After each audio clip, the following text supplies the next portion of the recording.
I've been meaning to tell this here story for a long time. I reckon you never heard of Lester No Legs Beadle. He was the most unmotivated slave to get his freedom. He was born with two perfectly good legs. That didn't last long because, you see, instead of being a good Negro, he would always run away when it was time for picking.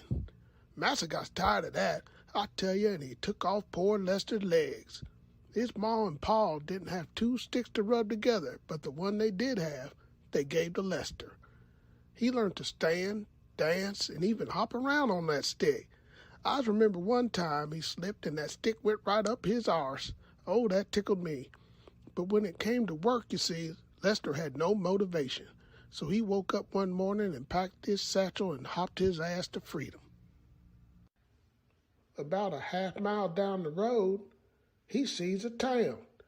It had a big sign in front. It said Ghetto, population, lots of Negroes, and 5 Kardashians. There were 3 men standing at the entrance. They called themselves the 3 Kings. You had Lebron, Don, and Martin the Luther. Just then he saw the most beautiful woman he ever did seen crawling on her hands and knees. They said she is no woman at all. She is Megan Thee Stallion. Well, I be a Negro horse. They tell him to take her for a ride. He got a block down the road and a man stopped him by the name of Kanye. He asked Lester, "Where you from, fam?" He told him he was from slavery. He then yells at Lester and tells him slavery didn't happen, fam. Lester then opened his trench coat and showed him his stick. Kanye was shocked.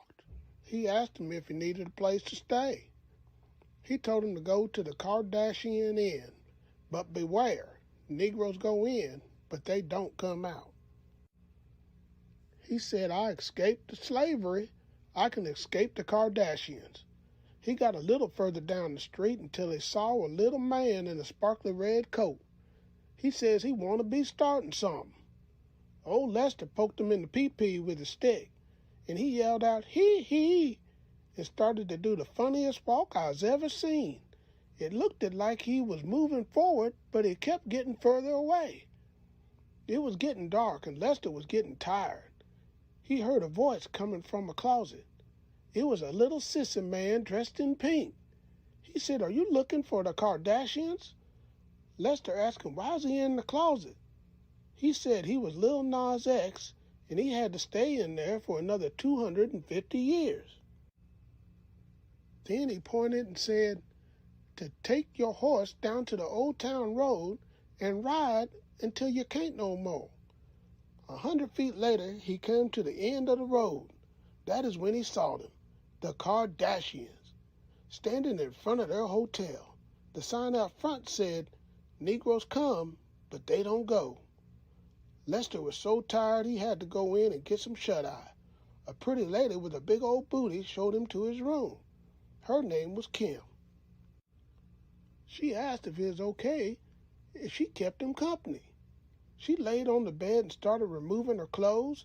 All of a sudden, her mama jumps out from under the bed with a magic picture machine. She started taking those magic pictures and then tells Lester if he doesn't marry Kim, she's going to get them to his massa. Then, to his surprise, Martin Luther King came out of the closet and said, "Now I pronounce you man and wife." Just like that, Lester and Kim were married. Kim pulled him to the bed and said she was ready to consummate the marriage. He tells her he had a problem. You see, when they took his legs, well, they took all his legs. He says he doesn't have a dick, but he had a stick. Months later, to Lester's surprise, Kim had a baby born with no legs and a stick. There was no denying that baby belonged to him. She told him he had to get a job. Well, we know he has no motivation for that, so he decided now was his time to escape the Kardashians. Legend has it, he waited until everyone was catching some shut-eye, and he grabbed a pair of Kim's panties and climbed out the window. He hopped around the corner, and to his amazement, he saw it. Freedom. He had been on the outskirts of freedom all this time. even though he knew a Negro can't walk around in freedom at night. So he went to an abandoned cabin. It started to get very cold. Some say it was the coldest night on record. He needed to start a fire, so he burned his stick. That's right, the only stick he had. The next morning, he was found frozen like an ice cube.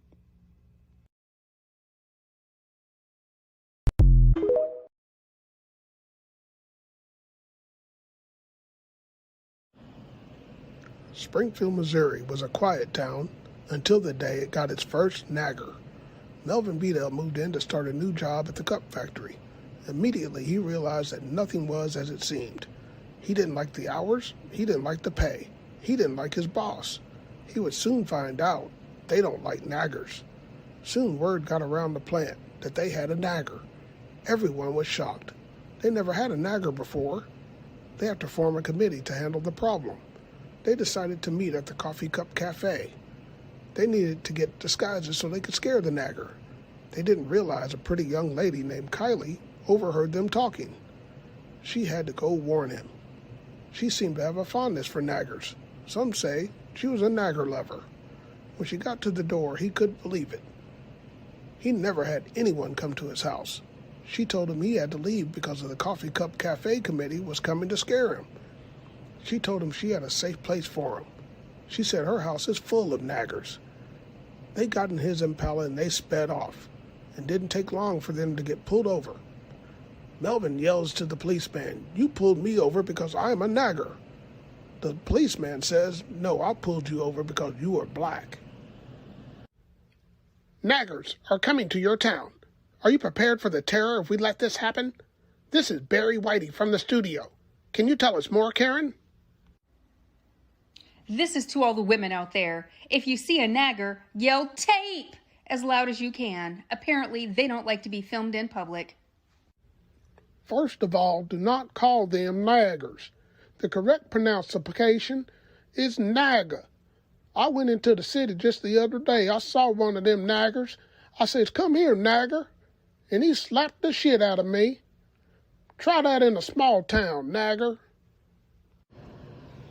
What the fuck is this Negro talking about? And what the hell is in this beer? Naggers. Jeez. I am Dr. Harry Bottoms, the inventor of Stoolaway, the most explosive doo-doo remover on the planet. Let's face it, we all eat stuff we wish we didn't. Don't just leave it in your gut. Just push it out your butt with Stoolaway. My name is Arnold. I have been suffering from eating my wife's crappy cooking. But let's face it, my wife is hot, and if I want to get lucky later, I just take Stoolaway and blow that stuff out. At least my boyfriends like my cooking. What did she say? Pizza night at my girlfriend's house. Better take my Stoolaway. Man, Stoolaway sure works fast. I should have used the back door. No, I think I got the back door covered. Honey, did you blow up the toilet? Not safe for pets or adulterers. If you feel like crap today, you better get Stoolaway.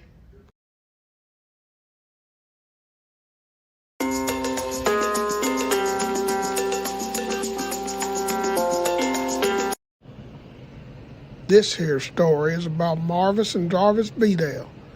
They were twins born 2 months apart to Dillo Beadle of Springfield, Missouri. You see, after giving birth to Marvis, she thought she was done, until one day she was eating some collard greens that didn't quite sit well. She ended up blowing gas out of her buttocks and the baby out of them ham hocks. She had a hard time taking care of them boys. They were always getting into trouble. You see, Marvis liked to invent things, so he invited his friend over named Snoop Dogg. I was wondering why they called him that, but if you looked real close, he kind of looked like one of them dogs that chased me. Well, I'll be a Negro dog. Jarvis wanted to go visit his girlfriend, Cardi B. Legend has it he met her while she was dancing on a pole. Now, how in the world do you dance on a pole? She must have been pretty good because men were throwing silver dollars at her. I think they must have hit her in the arse a lot because it was all swollen. Then she started speaking in tongues. They said she was rapping. I never seen so many people pretending they knew what she was saying. It looked like a full-blown riot. Cardi B yells to her valet to go get help. His name was Kevin Hart. He took off running with his little bitty legs. His legs looked like he'd be moving fast, but he didn't seem to be moving at all. Marvis and Jarvis only lived a block away, but it took that little man 3 days to get there. Jarvis wanted to go and save her, but he needed an automobile. So Snoop Dogg let him take his. That's the one that Marvin rigged to run off that funny grass. When he started that engine, all you could see was smoke everywhere. He got the whole state of Missouri high. Jarvis didn't make it to Cardi B, but he sure made it to prison. Snoop Dogg felt bad for letting him drive his car, so he went to bail him out of jail. But the sign on the door said no dogs allowed. He was so upset that he bit the man on the leg, and he went out front and peed on a fire hydrant. That's right, he started that there trend. He got caught by the dog catcher man named Suge Knight, and he put him in the dog pound. When Jarvis got out of jail 12 hours later, he went to go find his sweetheart, Cardi B. Kevin Hart wanted to go with him, but he said he didn't have that kind of time. He looked high and low for his Cardi B, but soon found out she went to a place called Magic City. He was told he needed a lot of money to go there. But who's going to hire a man that's been locked up? Just then, a huge giant Negro came out of nowhere. His name was Shaquille O'Neal. He said, "You can work at my chicken restaurant." Well, he figured he must know a thing or two about eating some chickens, because he was as big as a shack. He worked it hard at that job, but he soon figured it would take 120 years to make enough money to go to Magic City. He soon got really depressed. Marvis tells him, "You need to meet a strange woman and have relations." Jarvis finally got up the nerve to tell his brother he couldn't maintain an election, and there is no ways he could satisfy a woman. Marvis then says he'd been working on a new invention for that. It was a piece of wood that looked like a pee-pee. Well, I'll be. He soon went on his first date. She loved his new invention so much she told all her lady friends. But there was no way his arm could hold up through that. So Marvis got an automobile battery and hooked it up to a piece of wood. It was a big success, and they soon had hundreds of women lining up for that device. They called it the Dillo, after their mother. They soon had lots of complaints. You see, women were getting splinters in some of the strangest places. They hired Kevin Hart to be in charge of that. They figured with his little bitty hands he could reach them splinters. That didn't last long, because he soon got a call from Big Wendy Waters.